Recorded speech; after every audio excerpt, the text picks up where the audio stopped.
ಶನಿವಾರದಿಂದ ದೇಶದಲ್ಲಿ ಮೋದಿ 3.0 ಹೊಸ ಸರ್ಕಾರ ಇಲ್ಲಿ ಸಂಪುಟ ಸೇರೋದಕ್ಕೆ ಸಾಕಷ್ಟು ಡಿಮಾಂಡ್. ಕರ್ನಾಟಕದಿಂದ ಯಾರಿಗೆಲ್ಲ ಮಂತ್ರಿಗಿರಿ ಸಿಗಲಿದೆ? ಇದು ಈಗ ಕನ್ನಡಿಗರಿಗೆ ಇರತಕ್ಕಂತ ಕುತೂಹಲದ ಪ್ರಶ್ನೆ. ಕರ್ನಾಟಕದಿಂದ ಮಂತ್ರಿ ಸ್ಥಾನ ಯಾರಿಗೆ ಒಲಿಯುತ್ತೆ? 2019ರಲ್ಲಿ ನಾವು ನೋಡೋದಾದ್ರೆ ವೀಕ್ಷಕರೇ, 5 ಸಂಸದರಿಗೆ ಜಾಕ್ಪಾಟ್ ಹೊಡೆದಿತ್ತು. ಪ್ರಹ್ಲಾದ್ ಜೋಶಿ, ಶೋಭಾ ಕರಂದ್ಲಾಜೆ, ಭಗವಂತ್ ಖೂಬಾ ಮಂತ್ರಿ ಆಗಿದ್ರು.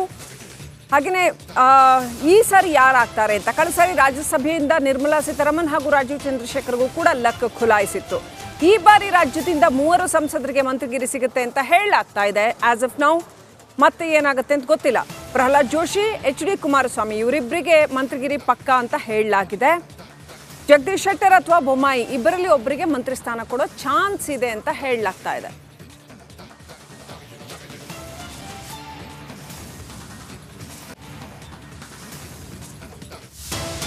ಮೋದಿ 3.0 ಸರ್ಕಾರದಲ್ಲಿ ಯಾರಿಗೆಲ್ಲ ಮಂತ್ರಿಗಿರಿ ಸಿಗತ್ತೆ? ಕೃಷಿ ಖಾತೆಯ ಮೇಲೆ HD ಕುಮಾರಸ್ವಾಮಿ ಕಣ್ಣು. ದಳಪತಿಗೆ ಹಾಗಾದ್ರೆ ಸಿಗಲ್ವಾ ಕನಸಿನ ಕ್ಯಾಬಿನೆಟ್ ಖಾತೆ ಅಂತ ಹಾಗೊಂದು ಡೌಟ್ ಶುರುವಾಗಿದೆ ಈಗ. ಯಾಕೆ ಅಂತ ನೋಡೋದಾದ್ರೆ, ಕೃಷಿ ಖಾತೆಯ ಮೇಲೆ ತೆಲುಗು ದೇಶಂ ಪಾರ್ಟಿ ಕಣ್ಣಿಟ್ಟಿದೆ. ಮಿತ್ರ ಪಕ್ಷಗಳಿಂದ ಇನ್ನೂ ಕೂಡ ಮಿತ್ರ ಪಕ್ಷಗಳಿಗೆ ಖಾತೆ ನೀಡಿಲ್ಲ.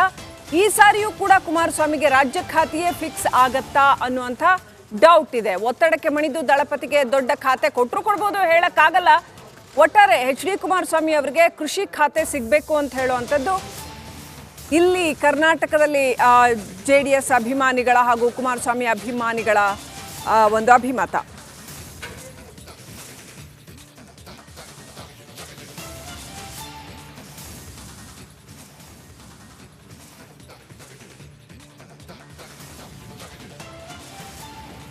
ಅಪ್ಡೇಟ್ ಪಡ್ಕೊಳ್ಳೋಣ. ವಿಜಯ್ ಜೊನಳ್ಳಿ ನಡಿ ಈಗ ಶುರು ಮಾಡೋಣ. ಕೇಸರಿಯಿಂದ ಮನೋಲ್ಲಾಸ ಮನಸ್ಸು ಮತ್ತೇರಿ ಕುಣಿದಾಡಿದೆ ನೋಡು, ಮನಸ್ಸು ಮತ್ತೇರಿ ಕುಣಿದಾಡಿದೆ ನೋಡು. ಕ್ಷಣ ಕ್ಷಣವೂ ಆಚರಿಸಿ ಕೇಸರಿ ಹಬ್ಬ. ವಿಮಲ್ ಬಾಯಲ್ಲಿ ಹೇಳಿ ಕೇಸರಿ. ಫೋನ್ ಕನೆಕ್ಟ್ ಆಗಿದ್ದಾರೆ. ವಿಜಯ್, HD ಕುಮಾರಸ್ವಾಮಿಗೆ ಕೃಷಿ ಖಾತೆ ಸಿಗುತ್ತಾ ಇಲ್ವಾ ಅನ್ನೋದು ಈಗಿರ್ತಕ್ಕಂಥ ಡೌಟ್. ಪರಿಸ್ಥಿತಿ ಏನಿದೆ, ಸಾಧ್ಯತೆಗಳೇನಿದೆ?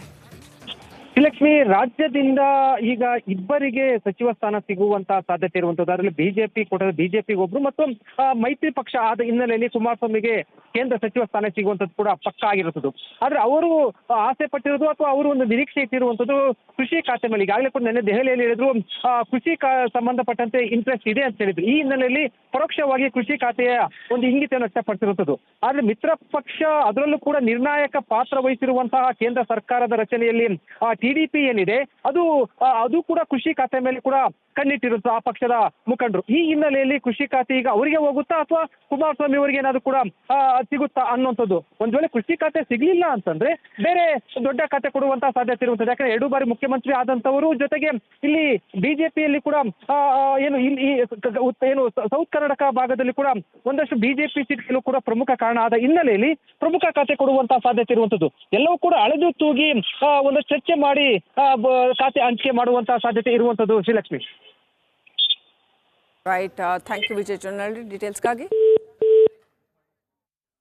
ಓಕೆ, ರಂಜಿತ್ ಡೆಲ್ಲಿಯಿಂದ ನಮ್ಮೊಂದಿಗೆ ನೇರ ಸಂಪರ್ಕದಲ್ಲಿದ್ದಾರೆ.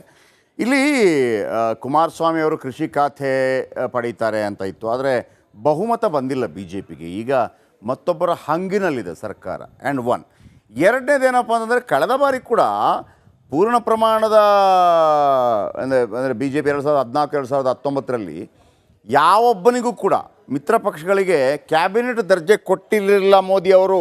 ನೆನಪಿಟ್ಕೋಬೇಕು, ಕ್ಯಾಬಿನೆಟ್ ದರ್ಜೆ ಇಲ್ಲ, ಸ್ಟೇಟ್ ದರ್ಜೆ ಇತ್ತು ಅಷ್ಟೇ. ಸೊ ಹಾಗಿರುವ ಈಗ ಕೃಷಿ ಖಾತೆ ಜೊತೆಗೆ ಅಲ್ಲಿ ಯುನೈಟೆಡ್ ಜನತಾದಳ್ ಮತ್ತು TDP ಅವರು ಕೂಡ ಕೃಷಿ ಖಾತೆ ಮೇಲೆ ಕಣ್ಣಿಟ್ಟಿದ್ದಾರೆ. ಸೊ ಹಾಗಾಗಿ ಕುಮಾರಣ್ಣನ ಕನಸು ನನಸಾಗೋದಿಲ್ವಾ? ರಂಜಿತ್, ಏನನ್ಸುತ್ತೆ?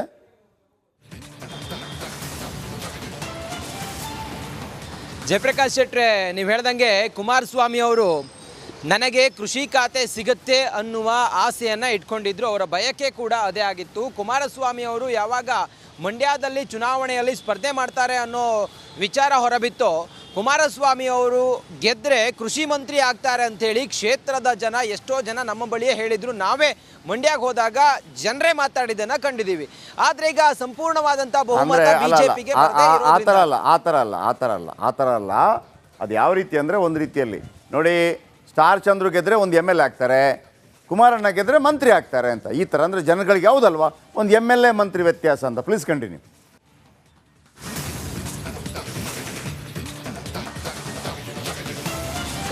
ಖಂಡಿತ ಜಯಪ್ರಕಾಶ್ ಶೆಟ್ರೆ, ಹೌದು, ಖಂಡಿತ ಜನರಿಗೊಂದು ಭಯಕ್ಕೆ ಇತ್ತು. ಕುಮಾರಸ್ವಾಮಿ ಕೂಡ ಆ ರೀತಿ ಒಂದು ಆಸೆಯನ್ನು ಇಟ್ಕೊಂಡಿದ್ರು. ಆದರೆ ಈಗ ನಡೀತಾ ಇರುವಂಥ ಲಾಬಿಗಳನ್ನೆಲ್ಲ ನೋಡ್ತಾ ಇದ್ರೆ ಬಹುತೇಕ ಕುಮಾರಸ್ವಾಮಿ ಅವರಿಗೆ ಕೃಷಿ ಖಾತೆ ಸಿಗುತ್ತಾ ಅನ್ನೋದೇ ಈಗಿರುವಂಥ ಡೌಟು. TDP ಆಲ್ರೆಡಿ 4 ಕ್ಯಾಬಿನೆಟ್ ದರ್ಜೆ ಸ್ಥಾನವನ್ನು ಕೇಳಿದೆ, ಸ್ಪೀಕರ್ ಸ್ಥಾನವನ್ನು ಕೇಳಿದೆ. ಹೀಗಿರುವಾಗ ಕುಮಾರಸ್ವಾಮಿ ಅವರ ಬಳಿ ಇರೋದು 2 ನಂಬರ್, ಮಂಡ್ಯ ಮತ್ತೊಂದು ಕೋಲಾರ, 2 ಕ್ಷೇತ್ರಗಳು. TDP ಈಗ ಕಿಂಗ್ ಮೇಕರ್, TDP ಮತ್ತು JDU ಕಿಂಗ್ ಮೇಕರ್.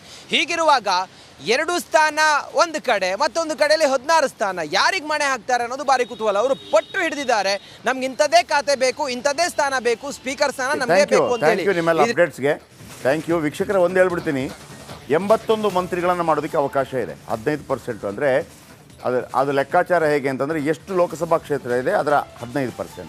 ರಾಜ್ಯ ಸರ್ಕಾರದ ಬಂದರೆ ನಿಮಗೆ 224, ಅದರ 15% ಅಂದರೆ 33 ಜನ.